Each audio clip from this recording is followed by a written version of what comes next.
اللقاء هو اللقاء رقم 12، تتنفذ على طول الركنيه، ودي محاوله للعب الكره العرضيه، ودي تسديده حلوه. جول جول جول جول جول دونجا، محمود دونجا قلب وسط الملعب بيطلق تسديده في الدقيقه الثالثه لا تصد ولا ترد.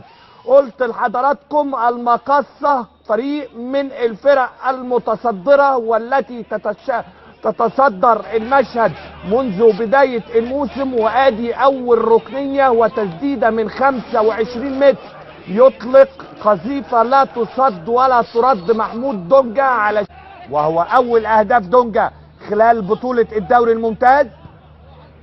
محمود حمدي كورة للامام، مكي يلمسها حلو في مكان خطير، ايمن بيدخل للقلب وبيسدد. جول جول جول جول، عملها ايمن، عملها ايمن، عملها الحريف، والنجم نجم والكبير كبير، وصديق الامس هو منافس اليوم ومحرك عداد الاهداف ايمن حفني الموهوب بنفس الاخلاق الحلوه والمهاره الحلوه، يعلي الصيحات والاهات ويضع هدف التعادل في الدقيقه 35. بص شوف ايمن حفني بيعمل ايه، حاططها بايده، حاططها بايده مش بالقدم اليسرى على يمين محمود حمدي في تسديده لا تصد ولا ترد، كبيره جدا جدا لنادي الزمالك النهارده مهدره. وادي تسديده فرصه، وادي المتابعه مره ثانيه. جول جول جول جول جول، عمر النجدي، عمر النجدي في الدقيقه 60.